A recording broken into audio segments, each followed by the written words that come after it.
Bem-vindos ao podcast da Maratona da Saúde, Curiosidades com Cientistas em Tempos de Pandemia. Este podcast tem o apoio do BPI da Fundação La Caixa e é gravado nos estúdios da Unidade de Computação Científica da Fundação para a Ciência e a Tecnologia. O primeiro de 3 episódios é dedicado ao impacto das alterações climáticas e perda de biodiversidade no aparecimento de pandemias. Os nossos convidados são Lounès Chikhi, coordenador do Grupo de Investigação Genética de Populações e da Conservação no Instituto Gulbenkian de Ciência, em Oeiras, e investigador no CNRS, em Toulouse, e Inês Estácio, estudante universitária do primeiro ano de Economia na nova SBE. Lounès, Inês, passo-vos a palavra. Olá, tudo bem? O Lounès estuda a conservação de espécies em Madagascar e na Malásia. Por que é tão importante estudar e preservar a biodiversidade nestes locais? Olá Inês, obrigado pela pergunta. Talvez primeiro de tudo deveria dizer um bocado quem sou e que tipo de investigação faço para explicar melhor de onde é que eu falo. Eu sou geneticista de populações, o que quer dizer que estou interessado na diversidade genética nas populações em várias espécies. Eu trabalho em particular em espécies ameaçadas em várias zonas do mundo e em particular em Madagascar e na Malásia. Madagascar e a Malásia e várias outras zonas do mundo são consideradas hotspots de biodiversidade. Hotspot quer dizer pontos quentes. Talvez relembrar que porquê que são identificados como hotspots de biodiversidade é porque têm 2 características. Uma é que são entre as zonas mais ricas do mundo em biodiversidade e a segunda é que esta diversidade é muito ameaçada. Agora, estas ameaças são várias, são muitas, entre as quais uma das mais importantes e relativamente óbvia é a perda de habitat. Quando as espécies não têm habitat, não podem sobreviver muito tempo. A segunda, que é relacionada, é o que se chama fragmentação. Fragmentação, no fundo, é partir de um habitat que é mais ou menos contínuo e por causa da perda de habitat, criam-se mais fragmentos e, por isso, tem um isolamento das populações e das espécies. Isto tudo também adiciona-se a outras ameaças, como as espécies invasoras, incluindo espécies parasitas ou espécies que transportam parasitas e doenças.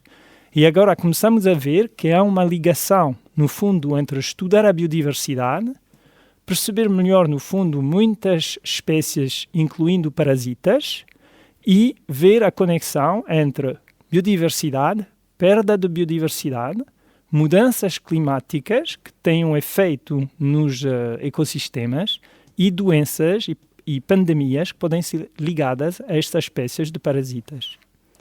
E então como é que a perda de biodiversidade, através da destruição de habitats, pode estar envolvida no aparecimento de doenças?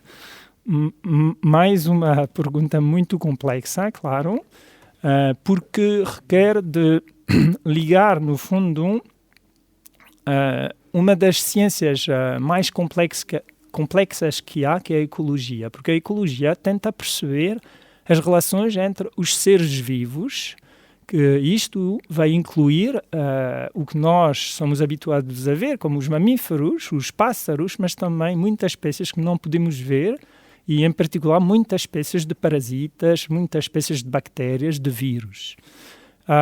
E é difícil fazer uma ligação muito simples. Agora, fora do facto que é difícil ter uma teoria da ecologia perfeita, há coisas que são relativamente claras e que não se podem negar. Por exemplo, nos últimos 50 anos, teve um aumento muito claro do número de epidemias e de epidemias que se chamam emergentes. E esta tendência não é só devida ao facto que estudamos mais estas zonas e descobrimos mais doenças. Parece ser mesmo uma tendência ligada ao aumento dos contactos com espécies que não conhecíamos antes e, em particular, a perda de habitats naturais. Agora, uma das teorias que eu acho que é interessante na ecologia chama-se a teoria da diluição. A ideia é dizer, quando uma zona é muito rica em biodiversidade, quer dizer que tem muitas espécies. De um lado, há muitas espécies que nós vamos dizer gostamos de ver, mas também há muitas espécies de parasitas e de vírus, por exemplo. E uma das ideias da teoria da diluição é de dizer que quando há muitas espécies numa floresta rica em biodiversidade, quer dizer que estas espécies, de uma certa maneira, servem a diluir o espaço para os vírus e os parasitas que poderiam atacar-me a mim. Porque entre mim e estes vírus, entre mim e estas carraças, por exemplo, entre mim e estes parasitas, há tantas outras espécies que este parasita vai ter que encontrar antes de chegar a mim. Por isso, a ligação que podemos ver é que quando se destabiliza um ecossistema, quando começamos a matar muitos mamíferos, por exemplo, tem um risco aumentado de contacto com parasitas e doenças. Uhum. E as alterações climáticas que falou há bocado, como é que podem ter um impacto no aparecimento de doenças? Mais uma vez, são perguntas muito complexas e é difícil, no fundo, ter teorias das quais podemos dizer que funcionam perfeitamente. O que é claro é que sabemos que houve alterações climáticas no passado e sabemos que estas grandes mudanças climáticas mudaram os ecossistemas. Os ecossistemas que conhecemos hoje não são os ecossistemas que havia há 10 mil ou 20 mil anos atrás só. Estes são factos muito bem estabelecidos desde o século XIX e talvez até antes. Agora, o que acontece é que há, e também isto é difícil negar, mudanças climáticas e o facto que não sabemos exatamente como vão acontecer não muda o facto que vão acontecer.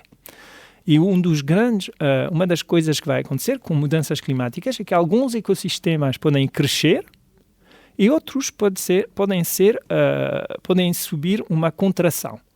Por exemplo, tem um aumento muito forte de secas em várias zonas do mundo, o que quer dizer que as florestas que geralmente, particularmente nas zonas tropicais, têm muita biodiversidade, são zonas que vão se reduzindo. Se nós adicionarmos a isto, então, as ações humanas que cortam diretamente os habitats.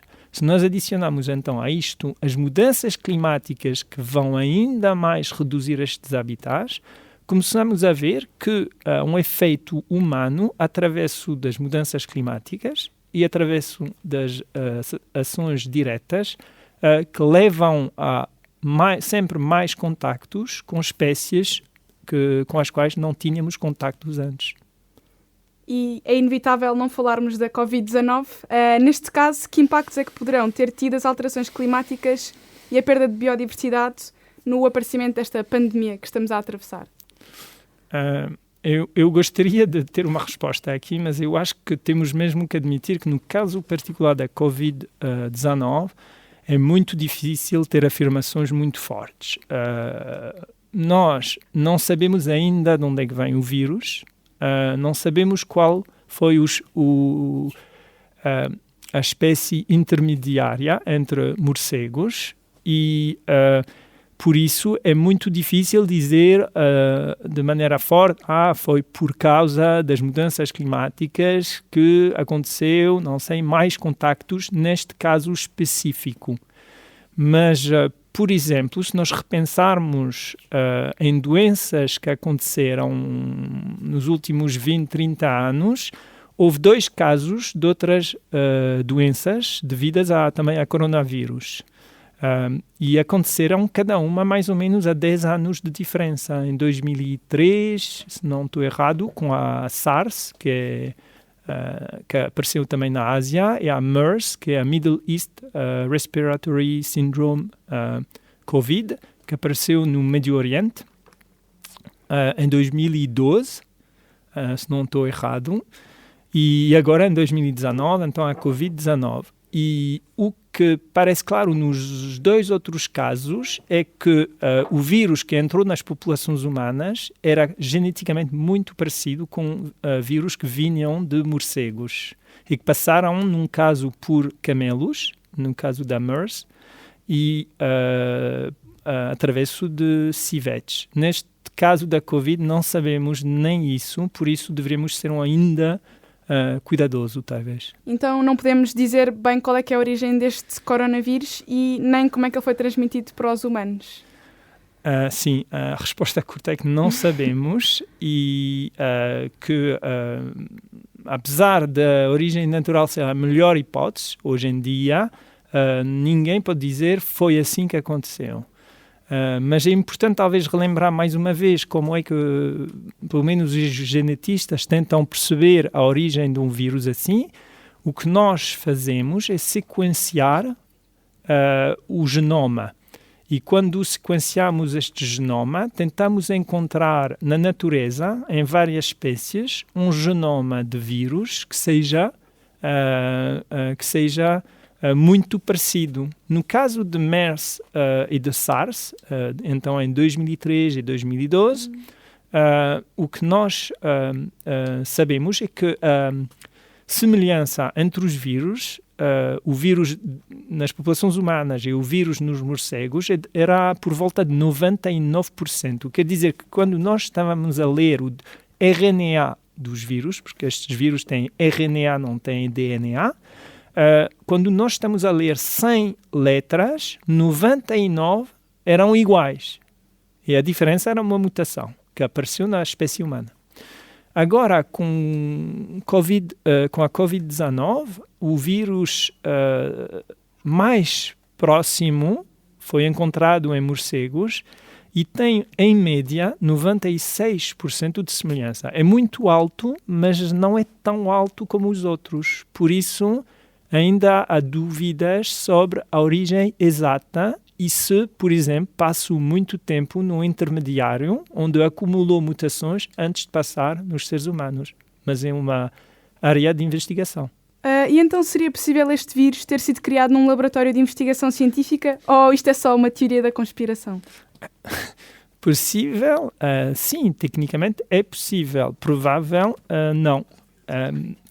Bom, tenho que insistir, eu não sou virologista e não trabalho diretamente com vírus. Agora, no IGC, no Instituto Gulbenkian de Ciência, onde eu trabalho, tenho colegas que trabalham e eles confirmam que é muito pouco provável que foi o caso.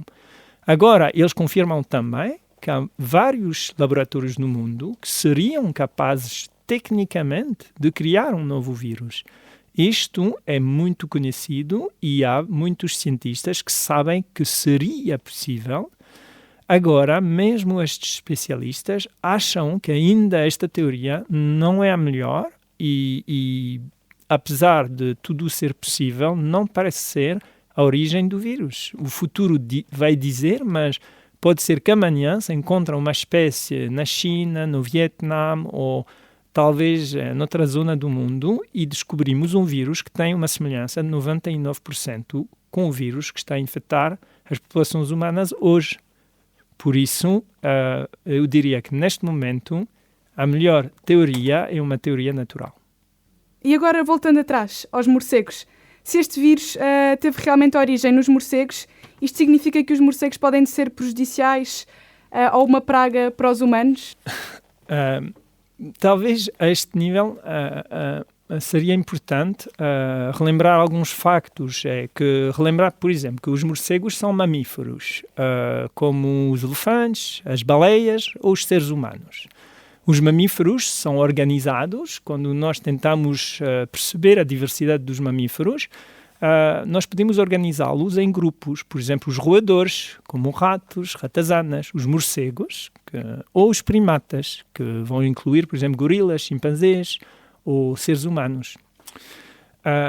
Hoje em dia, estima-se que há cerca de 6.500 espécies de mamíferos. 6.500.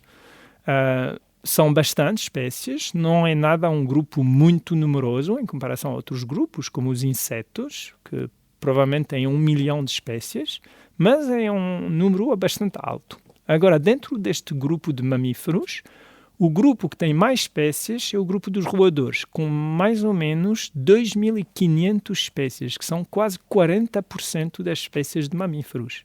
E o segundo grupo é o grupo dos morcegos, com 1.400, eu repito, 1.400, que representa, provavelmente, por volta de 20% das espécies de mamíferos. Portanto, é uma diversidade enorme. Começar a falar dos morcegos sem pensar nesta diversidade, sem realizar que há uma grande diversidade nos morcegos, parece-me um bocado simplista. A segunda coisa que é importante é de relembrar o que os morcegos fazem. Os morcegos comem muitas espécies de insetos, entre os quais mosquitos que transmitem doenças muito mais perigosas até que SARS-CoV, como a malária, a dengue. Também comem muitas espécies de insetos que são pragas para a agricultura. Houve várias experiências que mostraram, por exemplo, que quando se facilitava a presença de morcegos perto de campos de agricultura ou perto de universidades que eram perto de zonas cheias de mosquitos, o facto de ajudar os morcegos a estabilizar-se criava uma diminuição muito forte dos insetos, dos mosquitos, no caso, e das pragas.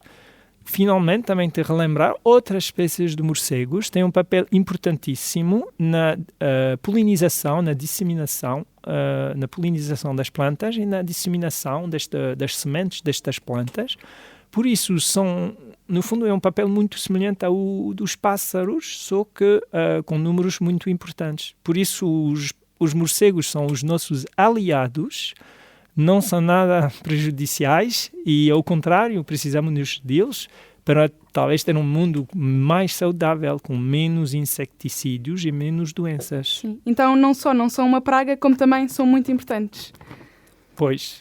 E como é que a Covid-19, em tão pouco tempo, se tornou numa pandemia e se espalhou tão rapidamente? E outras doenças, por exemplo, como o ébola, não aconteceu mesmo, não se espalharam tanto, nem tão rápido. Pois, eu acho que aqui não é um grande mistério, porque nos últimos 500 anos, com a expansão europeia no mundo e aumento de conexões entre zonas geográficas que eram menos conectadas antes, vimos um aumento do número de espécies invasoras em todos os continentes. Por isso, este aumento de conexões aumenta a probabilidade de uma doença que aparece numa zona poder passar para outras zonas. Por isso, não é... era de esperar que este aumento, que doenças que apareciam numa zona particular passassem para o mundo inteiro ou para continentes. Agora, no caso de Ébola, eu acho que tivemos muita sorte. Eu não vou contar uma história muito longa, mas para relembrar, Ébola, na realidade, é um rio, é o nome de um rio na República Democrática do Congo, e é o nome, então, da doença que foi descoberta lá nos anos 70, em 1976, infectou várias pessoas que viviam numa zona perto deste rio, e é uma doença terrível, como toda a gente sabe, uma febre hemorrágica, e tem uma taxa de mortalidade enorme, não tem nada a ver com o que nós vivemos hoje. E é verdade, como é que esta doença não passou? Eu acho que nos anos 70, em 1976, tivemos muita sorte, porque na realidade a doença não era conhecida, não se percebia muito bem o que era, e as pessoas que estavam doentes, que estavam numa zona isolada, foram levadas a Kinshasa, que é a capital da República Democrática do Congo, e onde há milhões de pessoas que viviam. Se a doença se tinha espalhado naquela altura para a cidade, poderia ter sido um drama enorme. E depois as pessoas foram transportadas por avião. Imaginamos hoje em dia, se nós tivéssemos descoberto esta doença hoje, como é que poderíamos transportar pessoas por todo o mundo rapidamente. E estas doenças são inevitáveis ou há alguma coisa que possamos fazer no dia-a-dia para ajudar a evitar? Eu gostaria de saber a resposta a esta pergunta. Eu acho que o que nós vimos até agora sugere que há várias maneiras de ter talvez um impacto, e um dos quais é reduzindo várias coisas, entre as quais reduzindo viagens, reduzindo o consumo, reduzindo tudo que vai gerar mais viagens, por exemplo, entre comidas que crescem noutro continente e que vêm cá quando nós poderíamos comer plantas que são do nosso continente, da nossa região. Por isso tem tudo, eu diria, há várias maneiras assim, e tem que se insistir numa coisa, é que há vários tipos de atividades, como o uso de carros individuais, que parece ser uma causa muito importante de poluição, que leva a mudanças climáticas, mas também os carros elétricos. Eu tenho talvez de fazer uma parêntese aqui, mas é importante, é que os carros elétricos não são nada ecológicos. Carros elétricos precisam de baterias que requerem metais, que requerem deflorestação por empresas mineiras em várias zonas tropicais do mundo. Não me parece uma boa ideia. Agora, não queria deixar também isso com só ideias negativas. Na realidade, vivemos num mundo onde temos um sistema de saúde que funciona, conseguimos criar uma vacina e várias vacinas, de facto, em um ano ou pouco mais, pouco menos, com todos os testes. Nós esquecemos muitas vezes as situações de saúde que havia o século passado e, na realidade, temos muitos meios para fazer coisas positivas, para salvaguardar a biodiversidade e a saúde das pessoas. Agora, eu tinha também, queria te perguntar, Inês, mas o que é que tu achas que a tua geração poderia fazer, ou tu, para minimizar estes riscos? Acho que podemos todos fazer escolhas mais sustentáveis. Por exemplo, estava a falar há bocado dos carros. Escolher usar transportes públicos em vez de andar de carro. Comer menos carne. Não é de repente sermos todos veganos, mas se todos reduzíssemos o consumo de carne, se calhar ia ajudar. As viagens de trabalho, por exemplo, de avião, não tanto no meu caso, mas dos adultos que trabalham, estas viagens muitas vezes são desnecessárias e podem-se resolver só com uma reunião no Zoom ou assim. E pronto, acho que se calhar são coisas um bocado pequenas, mas que podiam ter impacto se todos fizéssemos. Ok, sim, eu concordo. Obrigado, Inês. Obrigada.